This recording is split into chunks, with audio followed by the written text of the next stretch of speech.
حق کے داعی ہم اب اپنا تم بننا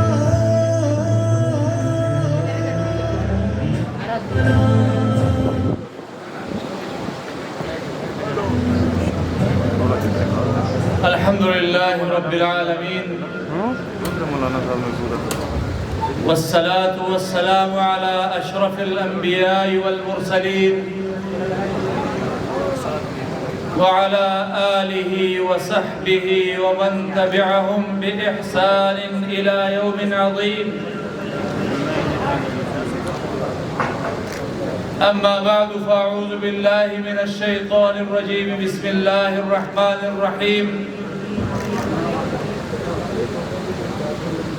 وأعدوا لهم ما استطعتم من قوة. صدق الله العظيم.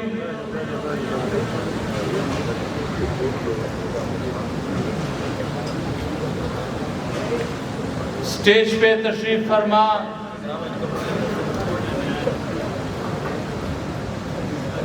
برادر محترم،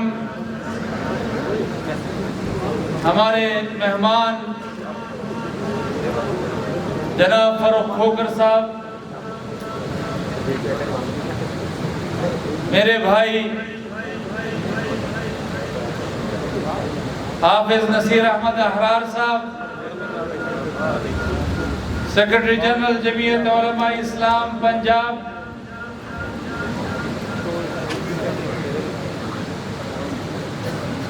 ہمارے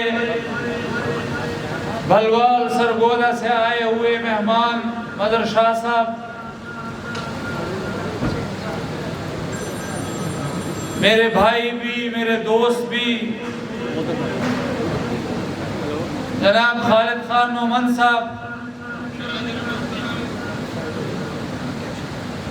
جمعیت علماء اسلام پنجاب کی عاملہ کے ذمہ داران، اور بالخصوص جمعیت علماء اسلام راولپنڈی کے ذمہ داران، میں دل کی گہرائیوں سے آپ کا شکر گزار ہوں.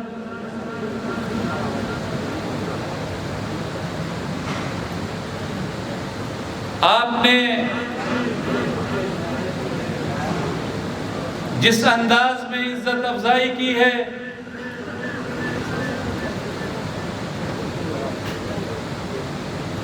اپنے مہمان کی،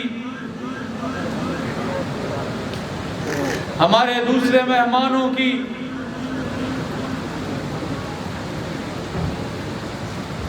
میں آپ کی طرف سے، جمعیت علماء اسلام راولپنڈی کی طرف سے، جمعیت علماء اسلام پنجاب کے تمام کارکنان کی طرف سے اپنے بھائی فاروق کھوکر صاحب کو جمعیت علماء اسلام میں خوش آمدید کہتا ہوں.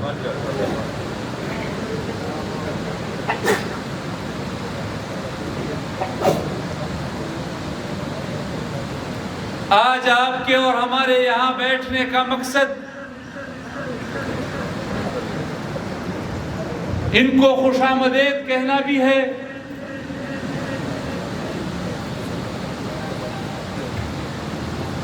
اور یہ پیغام بھی پہنچانا ہے دنیا تک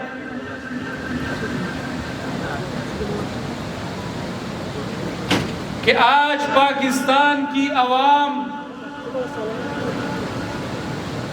جس انداز سے جمعیت علماء اسلام پر اپنے اعتماد کا اظہار کر رہی ہے،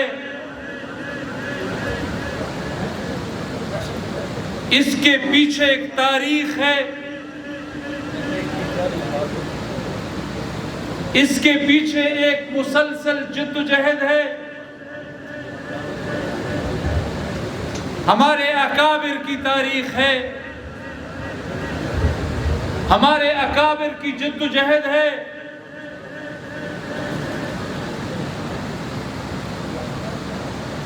جو حضرت شیخ الہند سے شروع ہوتی ہے اور آج قائد جمعیت حضرت مولانا فضل الرحمان صاحب کی صورت میں آپ کے سامنے موجود ہے۔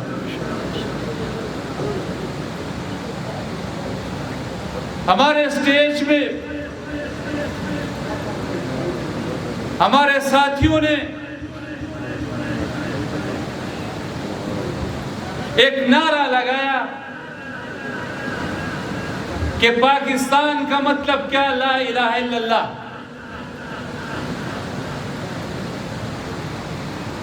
اب بظاہر تو ہم کہتے ہیں کہ یہ پاکستان کی آزادی کی بنیاد بننے والا نعرہ ہے، یہ وہ نعرہ ہے جس کی بنیاد پر مملکت خداداد پاکستان وجود میں آیا،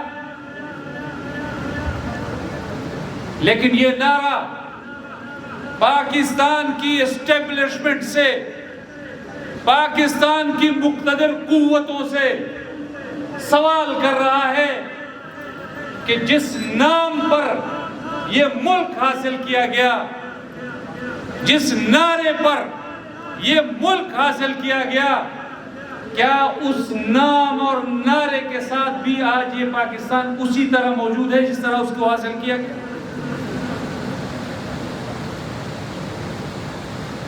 کیا آج بھی پاکستان میں پاکستان کے عوام کو 75 سال گزرنے کے بعد بھی یہاں ختم نبوت کی جنگ نہیں لڑنی پڑتی؟ کیا 75 سال گزرنے کے بعد بھی لا الہ الا اللہ کی بنیاد پر حاصل کیے گئے ملک میں توہین رسالت کے قانون کی جنگ نہیں لڑنی پڑتی؟ کیا آج بھی 75 سال گزرنے کے بعد آپ کو اسلام کے شریعت کی تحفظ کی جنگ نہیں لڑنی پڑتی؟ یہ ملک جس جمہوریت کے نام پر حاصل کیا گیا، کیا ہم نے اس پاکستان میں مارشل لاؤں کے ادوار نہیں دیکھے؟ کیا ہم نے جمہوری نظام کو الٹ پلٹ ہوتے ہوئے نہیں دیکھا؟ کیا ہم نے اسٹیبلشمنٹ کو اقتدار پر قبضہ کرتے ہوئے نہیں دیکھا؟ جس پاکستان کو آج ہم جس آئین کی بنیاد پر چلا رہے ہیں، کیا اس آئین کی بالادستی کو پامال نہیں کیا گیا؟ پاکستان کو جس فلاحی مملکت کے تصور کے ساتھ وجود میں لایا گیا، کیا پاکستان کے لوگوں کو وہ فلاح حاصل ہے؟ اگر اس پاکستان میں عوام کو وہ فلاح بھی حاصل نہیں ہے، اگر 75 سال گزرنے کے بعد بھی آپ کو پاکستان میں اسلام کے تحفظ کی جنگ لڑنی پڑ رہی ہے، اگر آئین کی، پارلیمنٹ کی سربلندی کی جنگ لڑنی پڑ رہی ہے، اور جس جغرافیے کے ساتھ حاصل کیا گیا تھا اس جغرافیے کے ساتھ تو ویسے موجود نہیں ہے، تو آپ بتائیے میں کیسے اس پاکستان کا تصور کروں کہ جس نعرے پر اس کو حاصل کیا گیا تھا آج ہم اس نعرے کے ساتھ آج بھی اسی طرح موجود ہیں؟ تو یہ سوال ہے آپ کے سامنے بھی، مقتدرہ کے سامنے بھی۔ آج ہم راولپنڈی اسلام آباد میں کھڑے ہیں اور ہمارے پڑوس میں وہ لوگ بیٹھے ہوئے ہیں جنہوں نے آپ کے آئین کو بھی پامال کیا ہے، جنہوں نے آپ کی جمہوریت کو بھی پامال کیا ہے، جنہوں نے آپ کی پارلیمنٹ کو بھی پامال کیا ہے، جنہوں نے آپ کے ووٹ کے حق پر بھی قبضہ کیا ہے، کیسے آج راولپنڈی اسلام آباد کے اس سنگم پر موجود ہوتے ہوئے میں ایک سیاسی ورکر یہ تصور کر سکتا ہوں کہ آج ان کے ہاں کھڑے ہو کر میں ان سے یہ سوال نہ کروں؟ کیسا کوئی سیاسی کارکن ہوگا جو ان حکمرانوں سے سوال نہیں کرے گا؟ لیکن میں جمعیت علماء اسلام کے ایک کارکن کی حیثیت سے بڑے فخر کے ساتھ اپنے سینے کو چوڑا کرتے ہوئے یہ کہہ سکتا ہوں کہ میرے جماعت کے ایک ایک کارکن نے، میرے جماعت کی قیادت نے پاکستان میں اسلام کی سربلندی کی جنگ بھی لڑی ہے، پاکستان میں شریعت کی سربلندی کی جنگ بھی لڑی ہے، پاکستان میں ختم نبوت کے قانون کی تحفظ کی جنگ بھی لڑی ہے، پاکستان میں توہین رسالت کے قانون کے تحفظ کی جنگ بھی لڑی ہے، اور پاکستان میں توہین صحابہ کے قانون کی جنگ بھی لڑی ہے۔ پاکستان اس کا اسلامی تشخص، اس کی بقا کی جنگ بھی لڑی ہے، اور پاکستان میں آئین کی بقا کی جنگ بھی لڑی ہے، پاکستان کے پارلیمنٹ کی بالادستی کی جنگ بھی لڑی ہے۔ یہ جمعیت علماء اسلام کا کردار ہے۔ اس کردار کو جمعیت کے ایک ایک کارکن کو لوگوں کے سامنے لانا پڑے گا، ان کو بتانا پڑے گا کہ آپ کو ان سیکولر پارٹیوں میں جہاں آئین کی جمہوریت کے نام پر سیاست کی جاتی ہے، ان مذہبی جماعتوں میں جہاں وہ کچھ نعروں کی بنیاد پر آپ کی اٹریکشن لینے کی کوشش کرتے ہیں، کہیں سے آپ کو یہ پیکج نہیں ملے گا۔ یہ ملے گا تو پھر آپ کو جمعیت علماء اسلام کے پلیٹ فارم پر ملے گا، جہاں آپ کو شریعت اور اسلام کی بالادستی کی جنگ بھی ملے گی اور آئین اور پارلیمنٹ کی بالادستی کی جنگ بھی ملے گی۔ اور یہ میں ویسے نہیں کہہ رہا، آج میرے مہمان بیٹھے ہوئے ہیں، میں ان کے سامنے آپ کی وساطت سے یہ بات پیش کرنا چاہتا ہوں کہ میں نے یہ دعویٰ ویسے نہیں کیا، میں اپنا تاریخی تسلسل رکھتا ہوں، میں اس تاریخی تسلسل کی بنیاد پر اس دعوے کو سامنے رکھ رہا ہوں۔ انگریز کے خلاف اس خطے، اس بر صغیر میں آزادی کے جنگ میرے اکابر نے لڑی ہے۔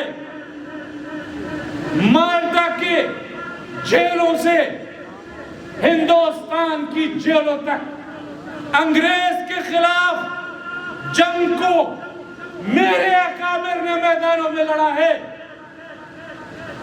انگریز کے خلاف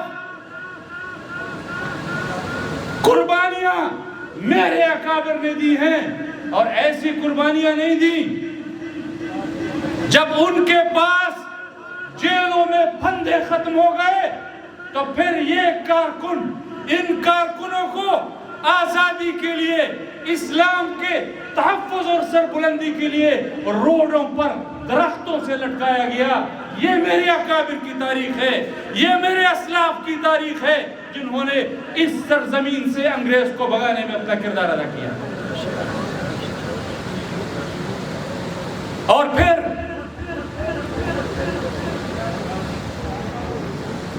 پاکستان کے وجود کے بعد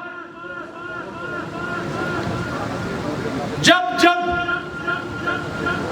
پاکستان میں جمہوریت کی جنگ لڑی گئی، آئین کے تحفظ کی جنگ لڑی گئی، مارشل لاؤں کے خلاف جدوجہد کی گئی، آپ ایوب خان کے مارشل لا سے اٹھا کر دیکھ لیجئے، آپ جنرل یحییٰ کے مارشل لا تک آئیے، آپ جنرل ضیاء کے ماشاء اللہ تک آئیے، آپ جنرل مشرف کے ماشاء اللہ تک آئیے، آپ کو اگر میدان میں نظر آیا ہے تو وہ جمعیت کا کارکن نظر آیا ہے، جمعیت کی قیادت میدان میں نظر آئی ہے۔ نعرہ تکبیر! قائد جمعیت اسلامیہ مولانا فضل الرحمان! زندہ ہے جمعیت! زندہ ہے جمعیت! للکار ہے، للکار ہے!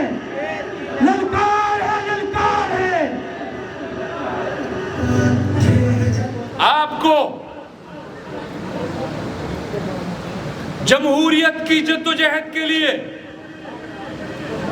اگر میدان میں کوئی نظر آیا ہے تو وہ جمعیت کا کارکن یا اس کی قیادت میدان میں نظر آئی ہے۔ میں زیادہ لمبی بات نہیں کروں گا، ماضی میں نہیں جاؤں گا۔ آپ 2018 کے الیکشن کو اٹھا کر دیکھ لیجئے، جب پاکستان کی اسٹیبلشمنٹ نے آپ کے ووٹ پر قبضہ کیا، جب آپ کے الیکشنز پر قبضہ کیا، جب آپ کے ووٹ پر قبضہ کر کے اپنے لوگوں کو برسر اقتدار لائے، جب سب اپنے گھروں میں دبک کر بیٹھے ہوئے تھے، تو پھر ایک مفتی محمود کا بیٹا اپنے کارکنوں کے ساتھ میدان میں آیا اور 2018 کو جنرل باجوہ اور جنرل فیض کی بننے والی حکومت کو سر کے بل کھڑا کر دیا۔ للکار ہے، للکار ہے! للکار ہے، للکار ہے!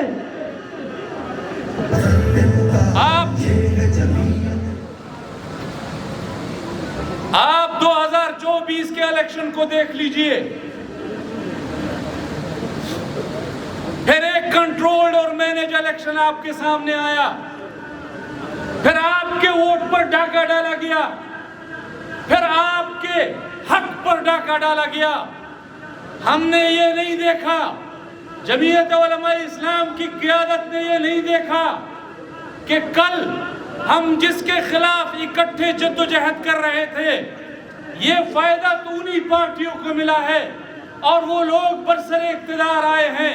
جمعیت نے اصول کو دیکھا ہے، جمعیت نے اصول کو سامنے رکھا ہے کہ اگر کل میرا دشمن وہ کنٹرولڈ اور مینج الیکشن کے نتیجے میں برسر اقتدار آیا تھا تو ہم اس کے مقابلے میں بھی میدان میں موجود تھے، اور اگر آج ہمارے وہ جو ہمارے تحریک کے ساتھی تھے ان کو ایک کنٹرول اور مینج الیکشن میں سامنے لا کر حکومت دی گئی، تو آج بھی جمعیت علماء اسلام اس کے خلاف اسی طرح میدان میں اسی اصول کے ساتھ کھڑی ہے جس طرح 2018 کے الیکشن کے بعد میدان میں کھڑی ہے۔ ماشاءاللہ، ماشاءاللہ۔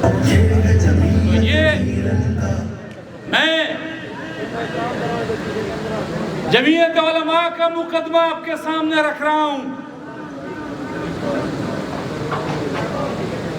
آپ مذہبی تحریکات کو دیکھ لیجئے، یہ جمعیت کی تاریخ ہے۔ پاکستان میں ختم نبوت کی تحریک چلی،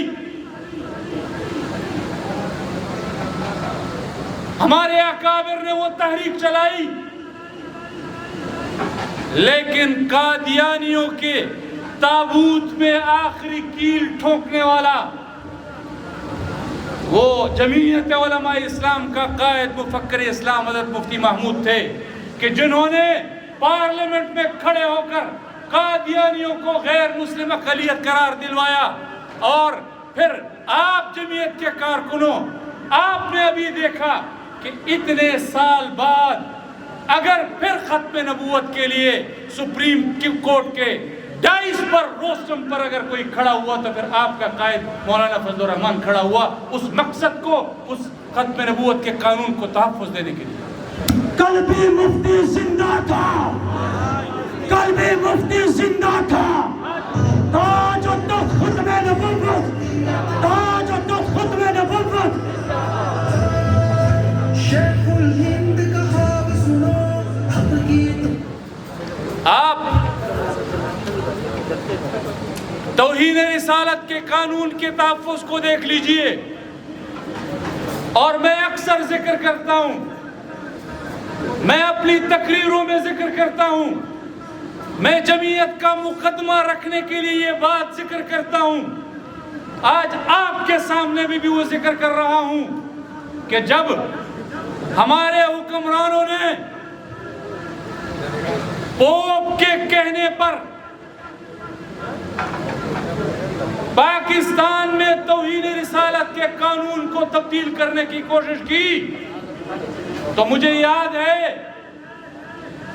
اس کے خلاف پہلا ملین مارچ وہ کراچی میں ہو رہا تھا اور قائد جمعیت وہ مدینہ منورہ سے براہ راست کراچی تشریف لائے اور اپنی تقریر میں ان کی تقریر کے الفاظ آپ کو بھی یاد ہوں گے، مجھے بھی یاد ہیں، انہوں نے اس ملین مارچ سے خطاب کرتے ہوئے کہا تھا کہ تم نے پوپ کے ساتھ وعدہ کیا ہے کہ میں نے توہین رسالت کے قانون میں تبدیلی کرنی ہے، تو میں بھی بتا دوں کہ میں کل رات اپنے آقا کے روضے پر ہاتھ رکھ کر وعدہ کر کے آیا ہوں کہ جب تک میرے جسم میں خون کا ایک قطرہ ہے پاکستان میں کوئی بھی توہین رسالت کے قانون کو تبدیل نہیں کر سکتا۔ لبیک لبیک لبیک لبیک۔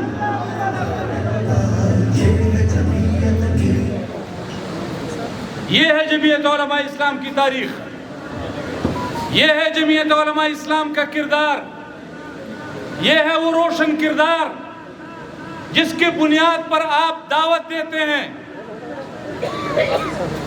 جس کی بنیاد پر آپ سینہ چوڑا کر کے میدان میں آتے ہیں، آپ لوگوں کو دعوت دیتے ہیں۔ آج کے حالات میں دیکھ لیجئے، اس وقت ہمارے صوبہ خیبر پختونخوا میں امن و امان کی جو صورتحال ہے، میرے سامنے باجوڑ کے شہداء کی تصویریں ہیں۔ ایک جلسے سے جمعیت علماء اسلام نے 100 سے زیادہ کارکنوں کے جنازے اٹھائے ہیں۔ اس پورے سال میں ہر ایجنسی میں ہم نے 20 اپنے کارکنوں کے جنازے اٹھائے ہیں۔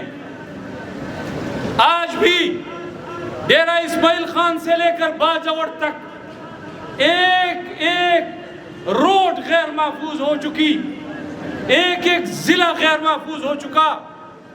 کل پھر آپریشن باجوڑ میں شروع کیا گیا۔ میں ان آپریشن کرنے والوں سے سوال کرنا چاہتا ہوں کہ تم نے باجوڑ سے لے کر وزیرستان تک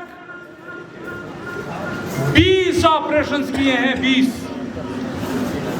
اور ہر آپریشن کے بعد آپ نے کہا کہ جی ہم نے آپریشن کامیاب کر لیا ہے، دہشت گردوں سے ہم نے علاقہ خالی کرا لیا ہے، صاف کرا لیا ہے، اور ہر آپریشن کے بعد دوسرا آپریشن اس بنیاد پر کرتے رہے کہ جی دہشت گرد آ گئے ہیں، لا اینڈ آرڈر کا مسئلہ درپیش ہو گیا ہے، ہمارے پاس آپریشن کے علاوہ اور کوئی راستہ نہیں ہے۔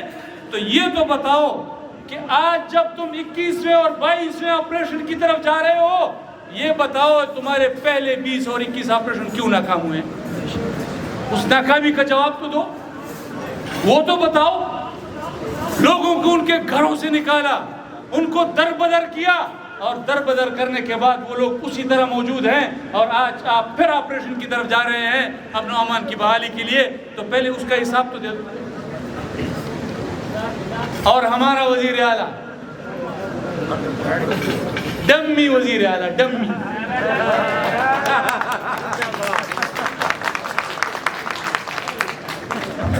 اور خدا اس کے بارے میں بات کرتے ہوئے مجھے حیا ہے۔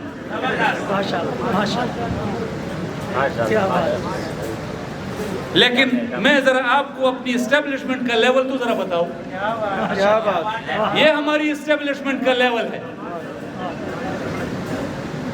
کہ جن کے حوالے سے بات کرتے ہوئے حیا آئے ان کو اپنے کینٹ میں اپنے سیف ہاؤسز میں بٹھا کر ان کو ممبر منتخب کراتے ہو، لوگوں پر مسلط کرتے ہو، صوبے پر مسلط کرتے ہو، لوگوں کے جان و مال کا تحفظ ان کے ہاتھوں تباہ و برباد ہوتا ہے، جن کے بارے میں عوام بات کرتے ہوئے ان کو حیا آتی ہے، آپ ان کو ہمارے سروں پر بٹھا کر وزیر اعلیٰ بنا دیتے ہو۔ اب یہ بتاؤ کہ ہم ان کے لیول کو دیکھیں کہ ہم آپ کے لیول کو دیکھیں؟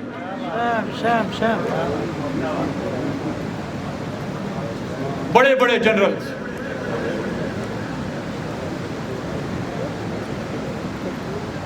لیول یہ ہے کہ ہمارے سروں پر اس طرح کے لوگوں کو بٹھایا جائے۔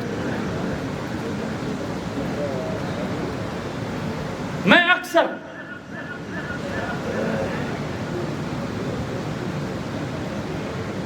مولانا فضل الرحمان صاحب کو ہمیشہ ایک دعا کرتے ہوئے دیکھتا تھا۔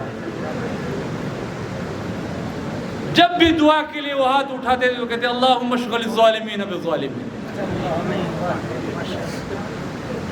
جب ان کو آپس میں آج لڑتا ہوا دیکھتا ہوں نا تو مجھے اس دعا کا اثر نظر آتا ہے۔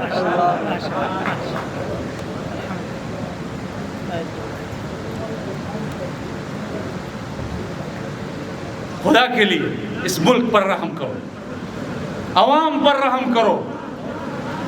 یہ عوام آپ کی سوداگیری کے لیے اور سودا بازی کے لیے پاکستان کے شہری نہیں ہیں۔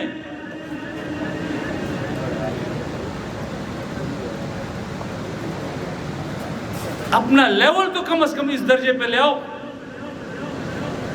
مجھ جیسا غریب آدمی بھی اس کم معاش کے لوگوں کو اپنے گھر کے دروازے پہ چوکیدار بھی نہ رکھے جن کو تم نے وزیر اعلیٰ بنا دیا۔ للکار ہے، للکار ہے۔ ہمیں آپ سے ہمدردی ہے۔ میں اسٹیبلشمنٹ کو بتانا چاہتا ہوں،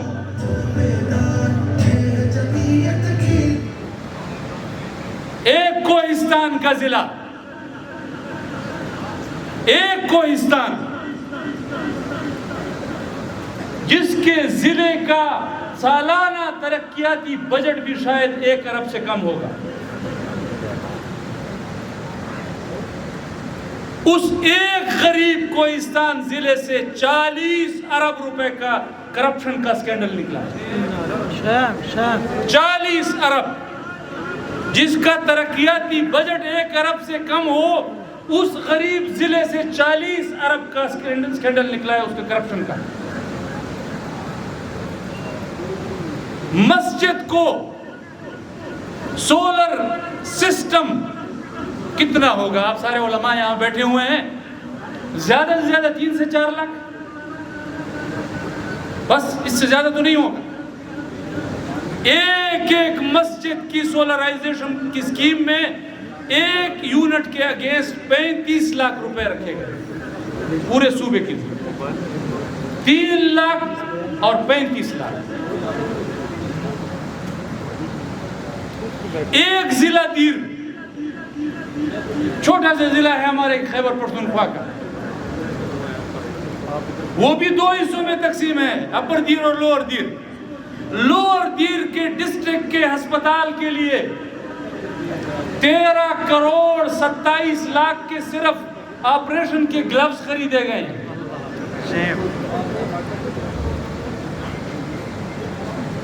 یہ ہے وہ وزیر اعلیٰ جس کو ڈیرہ اسماعیل خان کے قلعے میں بٹھا کر تم نے الیکشن لڑوایا۔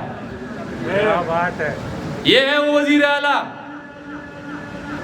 لوگوں کو کہتے ہو ہم کرپشن کے خلاف ہیں، یہ فلاں تو بڑا کرپٹ ہے، یہ تو بڑا کرپٹ ہے۔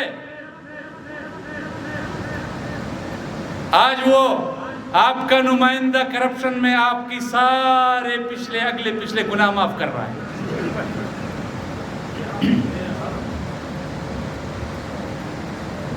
یہ جمعیت علماء اسلام کا قائد ہے، یہ جمعیت علماء اسلام کا کارکن ہے۔